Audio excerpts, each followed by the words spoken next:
The Four Cankers Āsava. By T.H. Perera. Buddhist Publication Society. Kandy, Sri Lanka. Bodhi Leaves No. 35. First published, 1967. Digital transcription source, Buddhist Publication Society. For free distribution. This work may be republished, reformatted, reprinted and redistributed in any medium. However, any such republication and redistribution is to be made available to the public on a free and unrestricted basis, and translations and other derivative works are to be clearly marked as such. And the Buddhist Publication Society is to be acknowledged as the original publisher. The Four Cankers Āsava. They who have given up passion, enmity, and ignorance, the arahant's poison purged. 1. I honor and revere, Om Dalai. Sayuta Nikya, Saka Sayuta, 11, 2,9. Honor to that exalted one Arahant Buddha Supreme. Lord Buddha, as recorded in the Mahasakaka Sutta. Mahihima, number 36, realized in the last watch of the night, these are the cankers. This the arising of the cankers. This is the ceasing of the cankers. This the path leading to the cessation of the cankers. Thus cognizing, thus perceiving, my mind was delivered from the canker of sensual craving, from the canker of craving for existence, from the canker of ignorance. Being delivered, I knew, delivered am I, and I realized. Rebirth is ended, fulfilled is the holy life, Brahmacharya, done what was to be done, there is none other life beyond this. This sutta lists three cankers, Āsava, namely, canker of 1. Sensual craving, Kame Sav. 2. Craving for existence, Bhav Sav. 3. Ignorance, Avijja Sav. Here, in craving for existence is also included the canker of false views, Disava. Being delivered means the knowledge of gaining the path, Majalba, and delivered means the awareness of its fruition, Phalae with Makrane. This fact leads to two distinct divisions of Aryan disciples, the Sika and the Asika. The former includes all those disciples who have gained, through being trained in morality, Sla, concentration, Samdhi, and wisdom, Pa. The following paths, Magga, and fruitions, Phala, of sainthood, namely, stream winner, Satpana, once returner, Sakajmi, never returner, Angmai, and the perfect one, Arahant, who has gained path knowledge, Magga with Makrane, only, in all 7 individuals. The term Asika includes all those disciples who have completed the Aryan training by gaining the fruition knowledge, Phalae with Makrane, of a perfect one. These are the 8 individuals, or 4 pairs of Aryan disciples, whom the Buddha speaks of in the Ratana Sutta. Those 8 individuals, praised by the virtuous, constitute 4 pairs. They, the worthy of offerings, the disciples of the Shugata, 2, gifts given to these yield abundant fruit. Verily, in the Sangha is this precious jewel. By this truth may there be happiness. None of us can ever hope to cut across the turbulent waters of the cosmic ocean of births and deaths, unless and until we have attained the status of these 8 noble individuals along with Nibbana, often spoken of as the 9 transcendental Dhammas, Navalokutara Dhamma. In the Mahimangala Sutta gratitude, Katat, is mentioned, among other things, as one of the highest blessings. Lord Buddha stands preeminent among all beings on whom we should bestow our reverential gratitude. The highest form of gratitude that we could confer upon him is to objectify Nibbana by treading the noble eightfold path. Arahantship is the crowning glory of the noble path.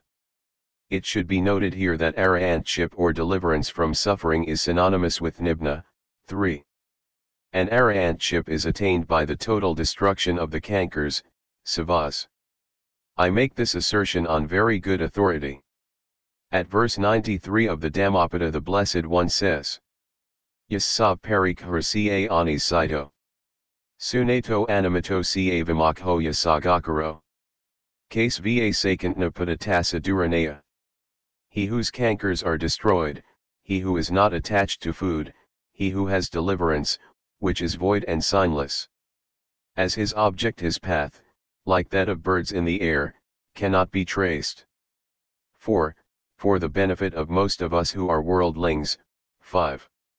Intent on putting an end to this sorrow-laden process of being born, aging and dying, I shall deal with the 4 types of cankers which we must, sooner or later, destroy to arrest the process of becoming, bhava. The 4 types of cankers are: 1. Canker of sensuality, kama-sav. 2. Canker of existence, bhav-sav. 3. Canker of false views, disava. 4. Canker of ignorance, avijja-sav. The meaning of canker. In simple language, it is a malignant defilement of the mind that arrests its spiritual progress towards complete liberation. With respect to the spheres of existence, Vaidmai, it extends up to the highest Brahma realm, the sphere of neither perception nor non-perception, Anivasa and Sayatana. And with respect to the mind flux, Santati, it prevails right up to maturity knowledge, Gatrabhite with Makrane. It oozes out, like water oozing out from tiny holes in a pot of water, through the unlocked doors of the 6 senses. In the manner of a man, who under the influence of liquor, loses his normal sense and commits various offenses against society. Even so, under the influence of this poisonous drug, SNI 3, man loses all sense of shame and fear, and acts in a manner detrimental to his own welfare as well as the welfare of others. In short, it lengthens sasric existence with all the suffering inherent in it. The destruction of the cankers has to be done by one's own efforts. Lord Buddha has shown the way to do it. Mere belief in a supernatural being and the false sense of security and salvation in that belief will never help. Nor will matted hair or a tiger's skin dress. The Blessed One very pithily puts it at verse 394 of the Dhammapada. Kim te jahi dumadha. Kim te janasa. Abantara te gahana. Bhira paramajasi. What avails thee of thy matted hair, O fool? What of the dress of tiger's skin? Within thee is full of defilements, why cleanest thou the outside? 1. The canker of sensuality, kama-sav. This means the desire for sensual pleasures. Sensuality is twofold: the desire to enjoy the delightful and pleasurable things found in the sentient sphere of existence and the objects that induce sensual enjoyment. Namely, the desire for sights, the desire for sounds, the desire for smell, the desire for taste and the desire for tangibles. Beings intoxicated with the enjoyment of these sense objects, lose all sense of proportion and behave like lunatics, and chase after these sense objects to enjoy them ad libitum. Insatiate are their desires, now here, now there, seeking after more pleasures in pastures new. At the moment of death, their minds, stupefied with sense desires, provide these sense indulgers with a new mind form in one of the 4 planes of woeful existence. While living on this plane, bereft of fear and shame, they feel no compunction whatsoever in transgressing the 5 precepts of non-killing, non-stealing, sexual purity, truthfulness and total abstinence from intoxicants. The cause of sensuality is wrong thinking on an object that is sensually pleasant and agreeable. This object can be sensuality itself, or that which gives rise to sensuality. Wrong thinking on this sensuality object is to take the impermanent as permanent, the ugly as beautiful, pain as pleasure, no soul as soul. Sensuality is wiped out by right thinking, that is to consider the object as unwholesome and inauspicious. In the words of the Blessed One, the condition for keeping out new sensuality and for casting out old sensuality is abundant right reflection on the sensuously inauspicious or unpromising object. This is the task assigned to the jnas, vivekivakame he equals detached from sense desire. Wherefore, says the Blessed One, develop the jnas, absorptions, O bhikkhus. And be not heedless. Do not direct your mind to sense desires that you may not for your heedlessness have to swallow the iron ball in hell. And that you may not cry out when burning, this is pain. Dhammapada verse 371. 2 Canker of existence, Bhavsav. This is the desire for continued or eternal existence, bhavatha, either in the form world or formless world, repair palika. This is so-called eternity belief of the theists who hold the belief in an eternal soul. In contradistinction to the eternity belief is the belief in self-annihilation, vibhavi or akadatahi, in which the soul is annihilated at death, and as a result there is no life after death.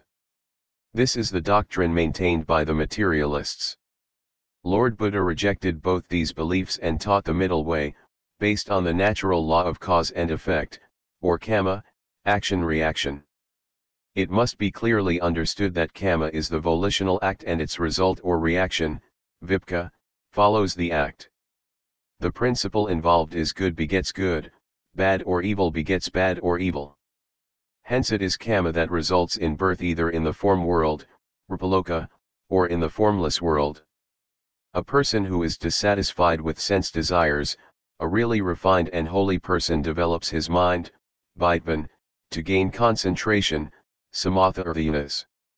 So long as he abides in the yana, he will experience a subtle and exhilarating sense of relief gained by total detachment from sense desires. At death, if he happens to be abiding in one of the 4 form world yanas, his dying consciousness will lead to birth in a form world consonant with the yana he was abiding in at the moment of death. There is also the individual who finds no delight in form world existence, for he is convinced that suffering is due to this body of flesh and blood. Accordingly he objectifies a higher spiritual value and content. Based on the 4th form world yana, he develops his mind to gain the formless world spheres. At the moment of death, while still abiding in one of the 4 formless world yanas, he will be born in a formless realm in keeping with the yana of his dying consciousness. This is the highest form of existence, where no trace of matter exists but only the mind. In both spheres of existence, form and formless, one may enjoy several kalpas of life, yet the fact remains that one is liable to be born again in the sentient spheres and may also suffer in the states of woe. Therefore, intoxicated with the drug of eternal existence, man is confined within the limits of sasra to continue the process of being born and dying. It is for this reason it is called a canker. The Buddha-Dhamma does not at all value either type of existence. It goes beyond the cosmos, beyond conditioned existence. While accepting the yanas as a sine qua non for further development of mind, it has bestowed upon man the priceless pearl. Insight, wisdom, vipassana with makrana. In fact, vipassana is a sole monopoly of Buddha-Dhamma. Wherefore, says the Blessed One at the Sayutta Nikaya, Devat Sayutta I-33.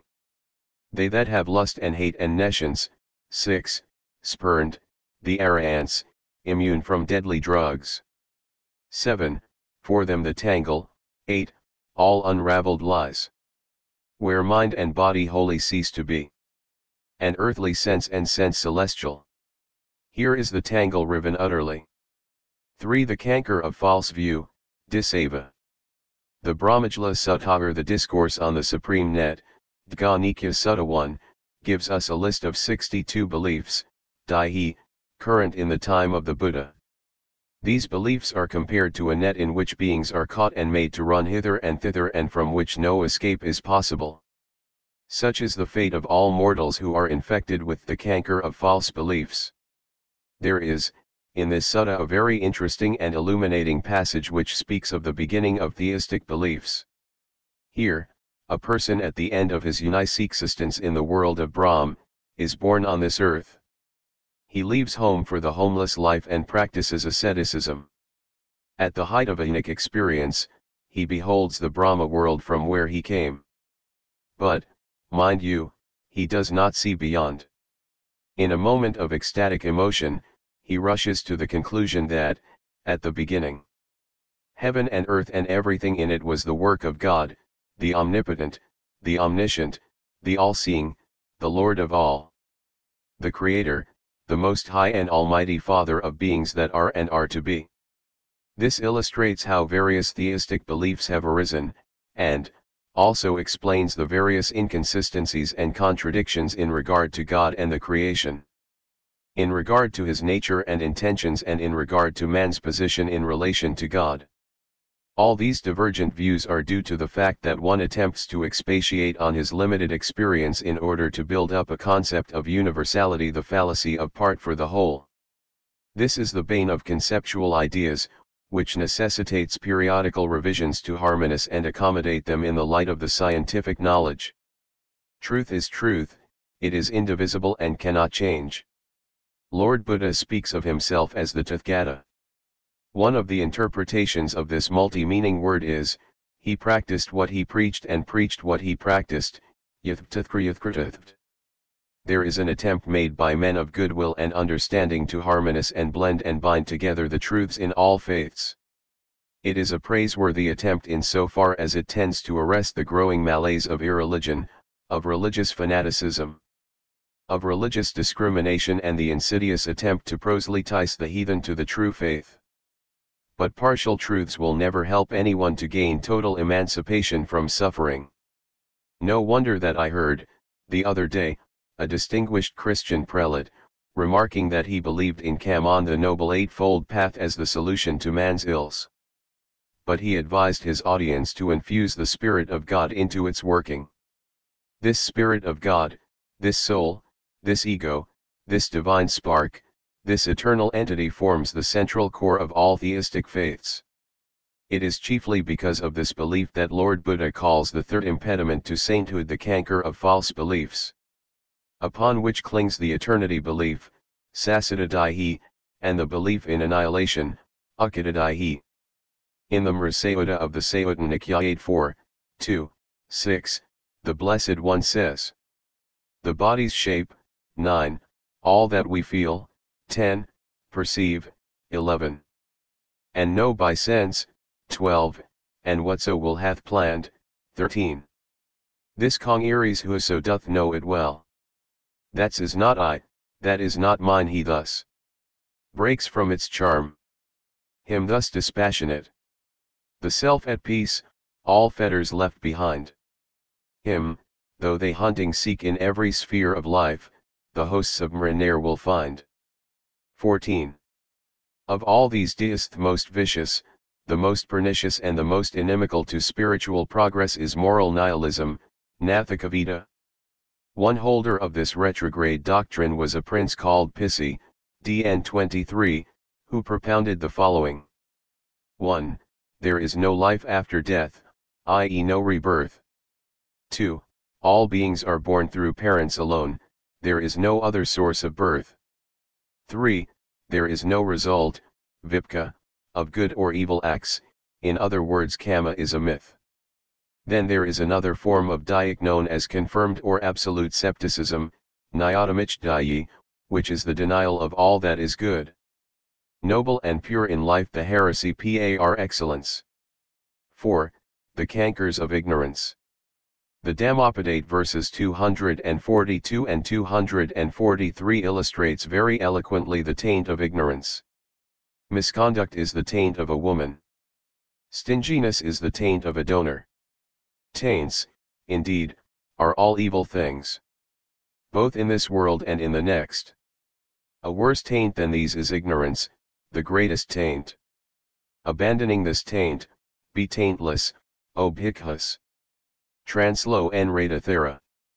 The conspicuous characteristic of a taint is to corrupt or to infect or to eat into an object, be it physical or mental.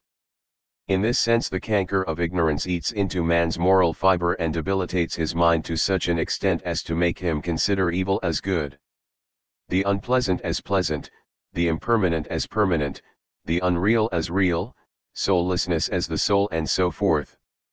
And thereby he succumbs to acts of cruelty, killing, stealing, sexual misconduct, lying, etc., which, at death, condition a woeful existence in one of the four hells. Deep and sober thinking on the quotation above, particularly verse 243 will convince you that the entirety of the Buddha Dhamma is devoted to the task of eliminating ignorance, avijja, or darkness, and enthroning knowledge, vij, or light.